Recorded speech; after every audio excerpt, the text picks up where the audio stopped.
Dr. Sarah Chen stared at the computer screen, her eyes wide with disbelief. The strange signals their deep space probes had picked up weren't just random noise. They were a message that would change everything. "John, come look at this," she called to her colleague, Dr. John Martinez. He hurried over, curiosity written all over his face. "What is it, Sarah?" he asked, leaning in to peer at the screen. I think we've just made first contact," Sarah whispered, her voice trembling with excitement and fear. The lab buzzed with activity as more scientists gathered around. For weeks, they had been puzzling over the odd signals coming from a distant star system. Now, thanks to Sarah's breakthrough, they were on the verge of decoding the message. As the translation program worked its magic, words began to appear on the screen. At first, everyone was thrilled. Proof of alien life. But as more of the message became clear, the mood in the room changed. "This can't be right," John muttered, his face growing pale. "Check it again." Sarah ran the program 3 more times. Each time, the result was the same. The message was a distress call, sent by a species fleeing from something they called the Galactic Council. And what the message revealed about this council made everyone's blood run cold. "We need to tell the government," Sarah said, her voice firm despite her shaking hands. "The world needs to know about this." Within hours, top officials from around the world were gathered in a secure video conference. Sarah and John presented their findings, their voices grave as they explained what they had learned. The Galactic Council, it seemed, was not the benevolent governing body its name suggested. Instead, it was a cruel empire that ruled over much of the galaxy with an iron fist.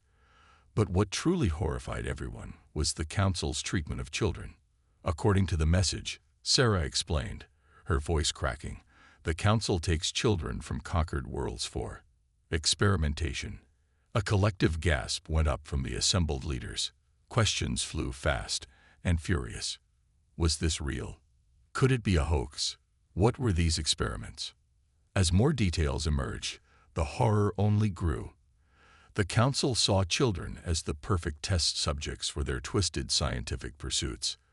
They were taken from their families, subjected to painful procedures, and discarded when they were no longer useful. "We can't let this stand," the U.S. President declared, her face set in grim determination. Leaders from other nations nodded in agreement. As the news spread, the public reaction was intense. People took to the streets in protest, demanding action. Social media exploded with calls for justice. The entire planet seemed united in outrage. In secret meetings, world leaders debated their options. Some argued for caution, for gathering more information before acting. Others pushed for immediate action, insisting that every moment of delay meant more children suffering. Meanwhile, in labs and military bases around the world, humans began to prepare. The plans for friendly first contact were scrapped. Instead, scientists and engineers worked around the clock on new technologies, weapons that could work in space, shields to protect against alien attacks, faster-than-light engines to carry Earth's vengeance to the stars. Soldiers trained for combat in zero gravity. Diplomats studied alien languages and cultures, preparing for the day when humanity would confront the Galactic Council. As the days turned into weeks, a sense of purpose settled over the planet. Humanity had always wondered if they were alone in the universe. Now they knew the truth. They weren't alone, but the galaxy was a far darker place than they had ever imagined. But in that darkness, Earth had found its mission. They would be the light. They would bring justice to the stars. They would save the children. As Sarah looked out her lab window at the night sky, she felt a mix of fear and determination. The stars no longer seemed distant and mysterious. Now, they were a challenge, a call to action. "We're coming," she whispered to the heavens. "Hold on, little ones. Earth is coming to save you." And in secret facilities around the world, humanity prepared for war. As dawn broke over the United Nations headquarters in New York, an emergency session was already underway. Representatives from every nation on Earth sat in tense silence as Dr. Sarah Chen took the podium. Her hands shook slightly as she adjusted the microphone. "Ladies and gentlemen," she began, her voice steady despite her nerves. "What I'm about to share will shock you, but we must face the truth, no matter how horrible." For the next hour, Sarah laid out everything they had learned about the Galactic Council's child experimentation program. As she spoke, gasps of horror and angry mutters filled the room. The Council, it seemed, saw children as the perfect test subjects for their cruel experiments. Their young bodies were more adaptable, their minds more malleable. They were taken from their families on conquered worlds, sometimes by force, sometimes through trickery. They promised the parents that their children will receive the best education in the galaxy, Sarah explained, her voice tight with anger. Instead, these innocent souls are subjected to unspeakable horrors. Images flashed on the screen behind her. Alien children of various species, strapped to cold metal tables.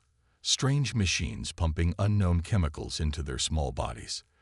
The lucky ones were unconscious. The others. Several delegates had to leave the room, overcome by what they were seeing and hearing. Those who remained sat in stunned silence, their faces pale and drawn. As Sarah concluded her presentation, the Secretary General stood up. His usually calm demeanor was gone, replaced by a look of grim determination. "We cannot allow this to continue," he declared. "Earth must act. We must save these children and bring the Galactic Council to justice." The response was immediate and unanimous. For perhaps the first time in human history, every nation on Earth agreed on a single course of action. They would go to war. As news of the Council's atrocities spread, the public reaction was explosive. Protests erupted in cities around the world. People demanded immediate action, calling for their governments to do something, anything, to save the children. In London, a mother of 3 stood before a crowd of thousands, tears streaming down her face as she spoke. "I look at my children," she said, her voice breaking, "and I imagine them taken away, hurt, scared. We can't let this happen to any more innocent souls." Similar scenes played out across the globe. In Tokyo, children released thousands of paper cranes into the sky, each one carrying a message of hope for the alien children. In Rio de Janeiro, millions joined hands along the beach, forming a human chain of solidarity that stretched for miles. Meanwhile, in secret facilities around the world, preparations for war kicked into high gear. The plans for peaceful first contact were abandoned. Instead, military leaders and scientists worked together to develop weapons and defenses that could work in space. Dr. John Martinez led a team developing a revolutionary shield technology. "We don't know what kind of weapons the Council has," he explained to a group of generals, "but this shield should protect our ships from anything they throw at us." In orbital shipyards, hidden from public view, massive warships took shape. They were unlike anything humanity had ever built before, designed for battle among the stars. As the ships were being built, volunteers from every nation on Earth stepped forward to crew them. Soldiers, scientists, engineers, people from all walks of life, united in their determination to bring justice to the galaxy. Sarah watched all of this with a mix of pride and fear. She knew that humanity was embarking on the greatest and most dangerous adventure in its history. But she also knew they had no choice. The children had to be saved. One evening, as she stood watching the sunset, Sarah felt a presence beside her. It was an old woman, her face lined with years of wisdom and sorrow. "You've seen them, haven't you?" the old woman asked. "The children in your visions." Sarah nodded, surprised. "How did you know?" The old woman smiled sadly. "Because I see them too. In my dreams.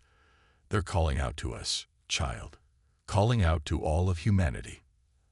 As the last rays of sunlight faded, Sarah looked up at the darkening sky. Somewhere out there, innocent children were suffering, but not for much longer. Earth was coming, and it was bringing justice with it. In a hidden underground facility, deep beneath the Rocky Mountains, the brightest minds on Earth worked tirelessly. This was Project Nemesis, humanity's best hope against the Galactic Council. Dr. Aisha Patel wiped sweat from her brow as she stared at the complex equations on her tablet.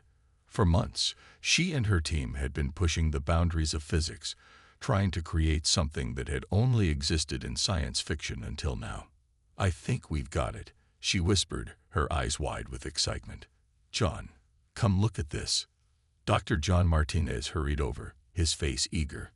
As he looked at Aisha's calculations, his expression changed from curiosity to awe. "Are you sure?" he asked, his voice trembling.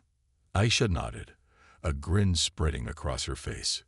"We did it, John. We've created a quantum entanglement drive." The news spread quickly through the facility. Scientists hugged each other, some crying with joy. This was the breakthrough they had been waiting for. The quantum entanglement drive would allow Earth's ships to travel faster than light, jumping across vast distances in the blink of an eye. It was the key to taking the fight to the Galactic Council. As the scientists celebrated, military leaders gathered in a nearby room to discuss the next steps. General Maria Rodriguez, the head of Earth's new Space Force, looked at the assembled officers with fierce determination. "We now have the means to reach the Council," she said, her voice firm. "But we need ships that can stand up to whatever they throw at us." In orbital shipyards hidden on the far side of the moon, construction began on Earth's first intergalactic fleet. The ships were unlike anything humanity had built before. Sleek and deadly, they combined the new quantum drive with advanced weapons and defense systems. The flagship of the fleet was christened the ESS Justice. It was a massive vessel, nearly a kilometer long, bristling with weapons and protected by shields based on the same quantum technology as the drive. As the ships took shape, a call went out for volunteers to crew them. The response was overwhelming. Millions stepped forward, ready to risk everything to save the children and bring the Council to justice.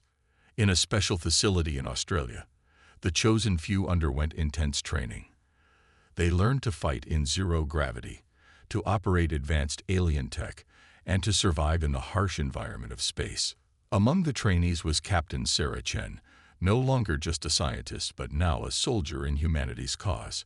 She pushed herself harder than anyone, determined to be ready for whatever they might face out there.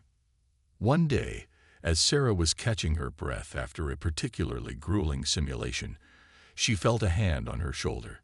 It was Dr. Aisha Patel. "I wanted to show you something," Aisha said, leading Sarah to a secure lab. Inside, Sarah's eyes widened as she saw what looked like a small, glowing crystal. "This is the heart of the quantum drive," Aisha explained. "But it's more than just an engine. We've discovered it has other properties." As Aisha spoke, the crystal seemed to pulse with an inner light. Sarah felt a strange connection to it, as if it was trying to communicate with her. "We think it might be alive," Aisha whispered, "and we think it might be the key to defeating the Council." As the day of launch approached, tension and excitement built around the world. In every city, people gathered to watch the fleet depart.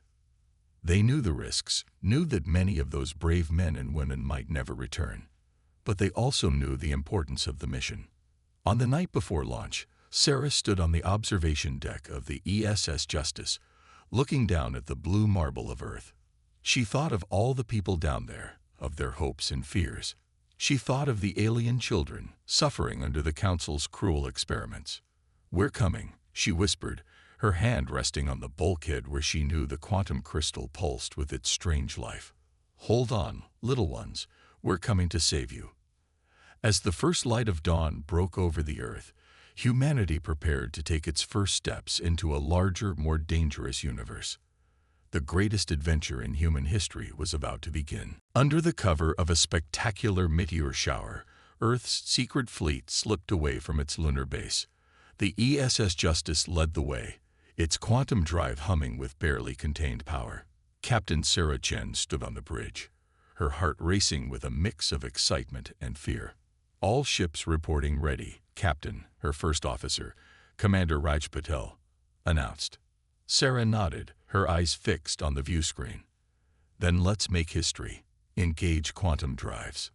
In a flash of dazzling light, the fleet vanished from Earth's solar system. Moments later, they reappeared at the edge of Galactic Council space. Stealth systems engage, Raj reported. We're invisible to their sensors. The plan was simple but dangerous. While the main fleet remained hidden, small teams would infiltrate key council facilities. Their mission: gather evidence of the atrocities and, if possible, rescue some of the children. Sarah led one such team. Dressed in advanced stealth suits, they slipped aboard a council research station. The alien corridors were eerily quiet, lit by a soft blue glow. Life signs detected 2 levels down, whispered Lieutenant Zhou Chang, studying her scanner. Multiple species, some very small. Sarah's jaw tightened. That's where they're keeping the kids. Let's move. As they made their way deeper into the station, they encountered their first council guards. Strange, insectoid creatures that towered over the humans. But Earth's tech proved superior. Silent stun weapons dropped the guards before they could raise an alarm. Finally, they reached the detention level. Sarah's breath caught in her throat as she saw rows of small, transparent cells. Inside each one was a child, some human-like, others utterly alien, but all bearing the same look of fear and despair. "Oh God," Zoe murmured, her voice breaking. Sarah steeled herself. "We can't save them all. Not yet. But we can get some out and gather the evidence we need." They worked quickly, documenting everything with their suit cameras. Sarah's hands shook as she deactivated the force fields on several cells, helping the frightened children out. A small blue-skinned girl with large liquid eyes looked up at Sarah. Are you here to take us home?" she asked in a tiny voice. Sarah knelt down, her heart breaking. "Yes, sweetheart, we're here to save you." Suddenly, alarms blared through the station. "We've been detected." Raj's voice crackled over the comm. "Captain, you need to get out of there now." Sarah scooped up the blue-skinned girl, gesturing for her team to grab as many children as they could carry. "Move out," she ordered. Their escape was chaos. Council guards swarmed the corridors, firing strange energy weapons. The human team returned fire, their advanced weapons cutting through the alien defenses. They reached their stealth shuttle just as a massive explosion rocked the station. Sarah looked back to see fires spreading through the structure. "What was that?" she demanded as they blasted away from the doomed station. Zoe looked up from her console, her face pale. "The quantum crystal, Captain. When they tried to scan it, it reacted. The whole station's going to blow." As they raced back to the Justice, Sarah held the trembling alien child close. Around her, other rescued children huddled together, their eyes wide with fear and hope. The shuttle bay doors closed behind them just as the Justice's quantum drive engaged. In a flash of light, they were gone, leaving behind a massive explosion that lit up Council space like a new star. Back on the Justice, Sarah watched as medical teams tended to the rescued children. Her heart ached for those they couldn't save, but she knew this was just the beginning. "Send the evidence to Earth," she ordered Raj, "and prepare the fleet. It's time the Galactic Council learned that humanity is a force to be reckoned with." As the Justice sped through quantum space, the first shots of a war that would change the galaxy forever had been fired, and humanity, guided by compassion and righteous anger, was leading the charge. The grand chamber of the Galactic Council fell silent as the doors burst open. Captain Sarah Chen strode in, flanked by her team and several of the rescued children. The alien counselors, representing various species from across the galaxy, stared in shock at the human intruders. "Who dares interrupt our session?" bellowed a large tentacled being from its hovering platform. Sarah stepped forward, her voice steady and clear. "I am Captain Sarah Chen of Earth. We are here to demand justice for the children you have wronged." Murmurs rippled through the chamber. Many counselors had never heard of Earth before. Others looked nervous, as if they knew what was coming. "Evidence of your crimes has been broadcast across the galaxy," Sarah continued, activating a holographic display. Images of the rescued children and the destroyed research station filled the air. The chamber erupted in chaos. Some counselors shouted denials. Others tried to flee. But Sarah's team had sealed the exits. There was no escape. "You primitive species dare to accuse us." The tentacled being roared. "We are the Galactic Council. We have ruled the stars for millennia." Sarah's eyes flashed with anger. "Your rule ends today. The experiments on children, the cruelty, the oppression, it all stops now." As she spoke, more holograms appeared, showing the Earth fleet in orbit around the Council's capital world. The counselors gasped at the sight of the advanced human ships. "Impossible," whispered one avian-looking counselor. "How did they get past our defenses?" "Your technology is no match for Earth's determination," Sarah declared. "We developed quantum drives, stealth systems, and weapons beyond your imagination, all to save the children you tortured." The blue-skinned girl Sarah had rescued stepped forward, her large eyes filled with tears. "They hurt us," she said, her voice small but clear. "They said it was for science, but it only brought pain." Several counselors looked away, shame evident on their alien faces. Others, however, remained defiant. "You have no authority here, Earthling," the tentacled being snarled. "Leave now, or face the might of our combined fleets." Sarah smiled grimly. "I was hoping you'd say that." She tapped her communicator. "Justice, execute Operation Sunburst." Outside, the Earth fleet sprang into action. Quantum weapons flared, effortlessly disabling the Council's orbital defenses. On the planet's surface, more human teams appeared, freeing prisoners and securing key facilities. In the Council chamber, screens lit up with images of the one-sided battle. The counselors watched in disbelief as their mighty fleets were swept aside by Earth's superior technology. This is impossible," the tentacled being sputtered. "We are the most advanced civilization in the galaxy." "No," Sarah corrected. "You were the most advanced, until you made an enemy of humanity." As the reality of their situation sank in, the mood in the chamber shifted. Some counselors fell to their knees, begging for mercy. Others sat in stunned silence. Sarah addressed them all, her voice firm, but not unkind. "Earth does not seek to rule the galaxy.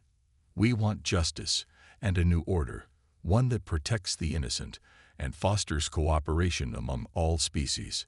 She gestured to the rescued children. "These little ones, and countless others like them, will be returned to their homes.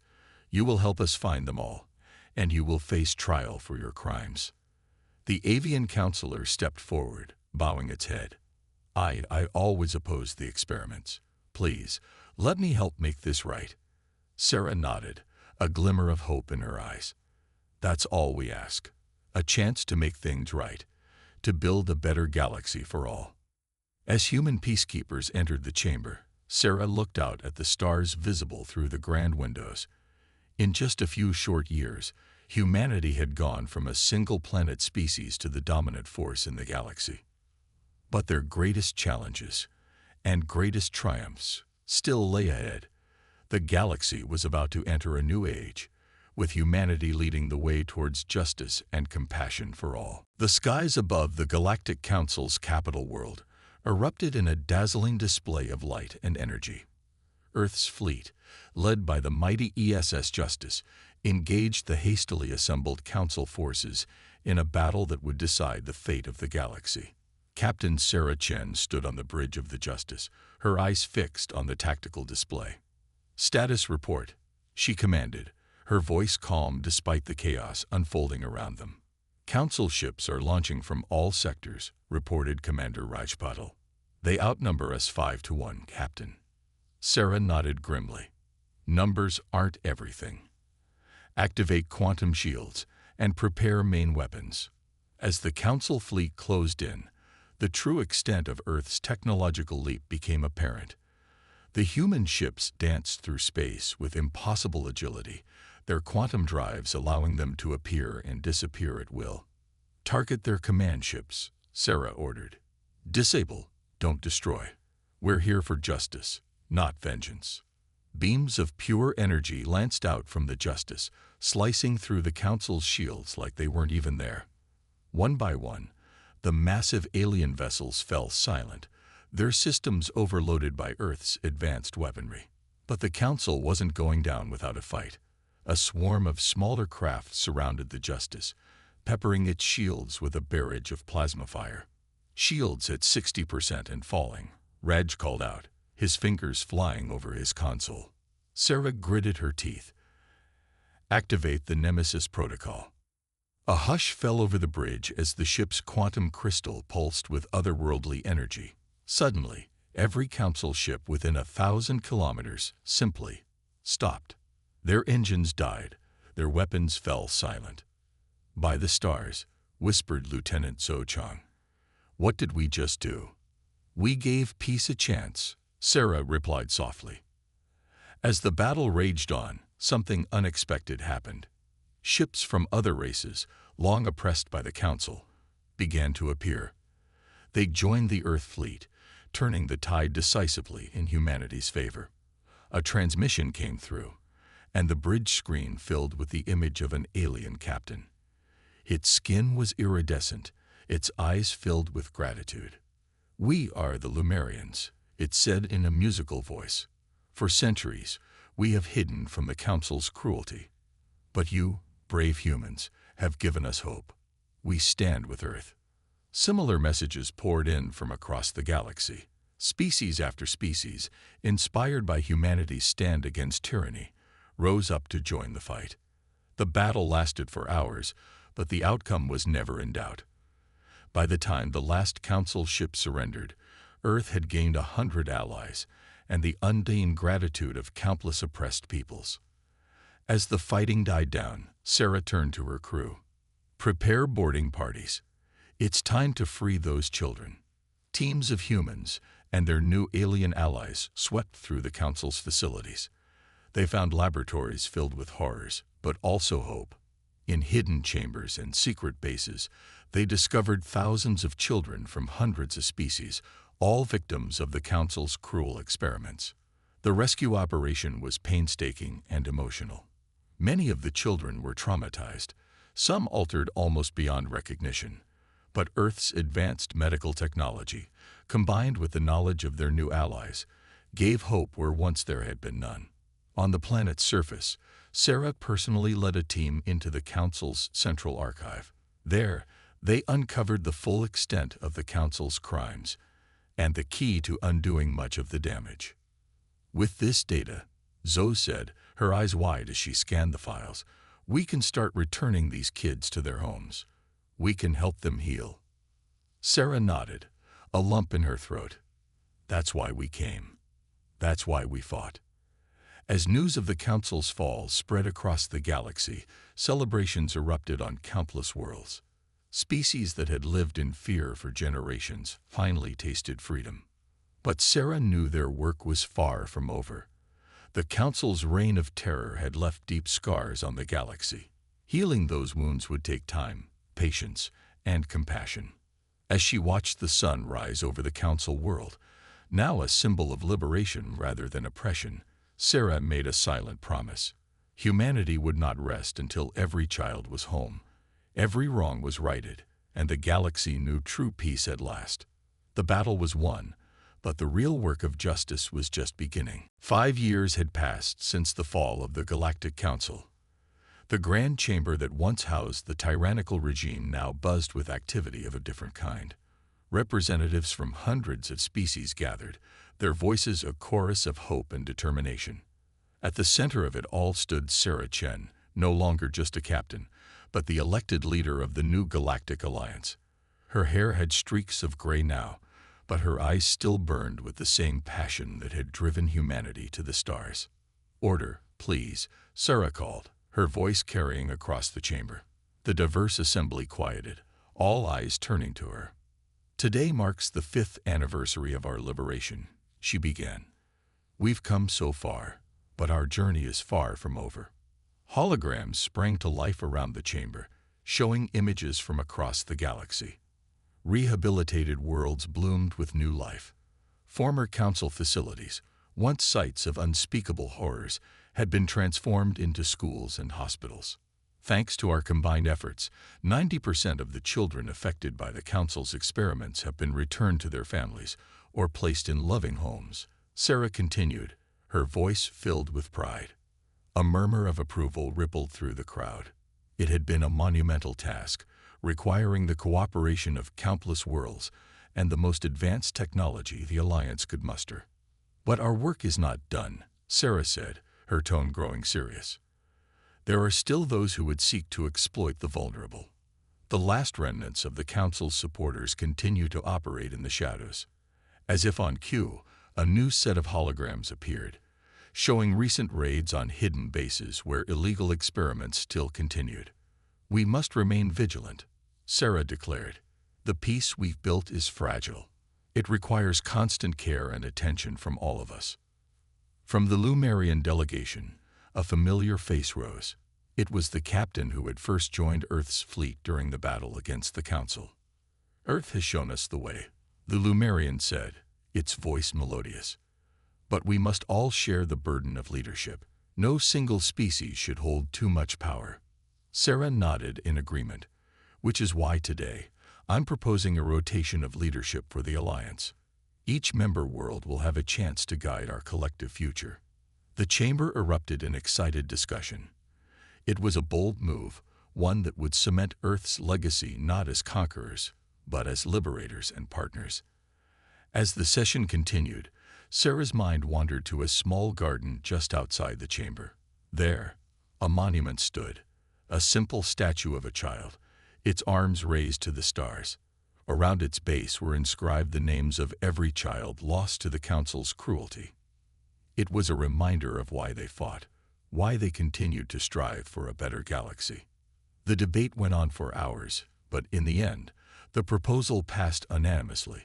As the session adjourned, representatives from 100 worlds approached Sarah, eager to share their ideas for the future.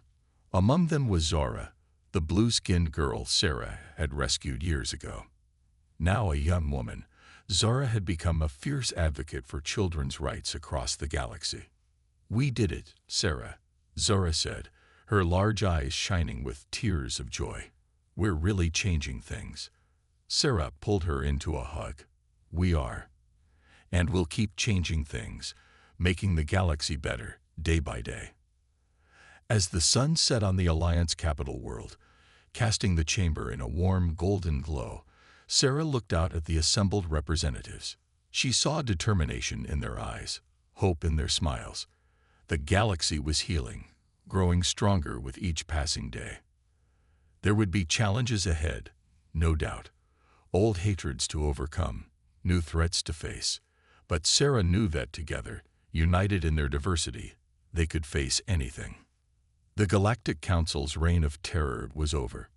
In its place, a new order had risen, one built on compassion, justice, and the indomitable spirit of all sentient beings.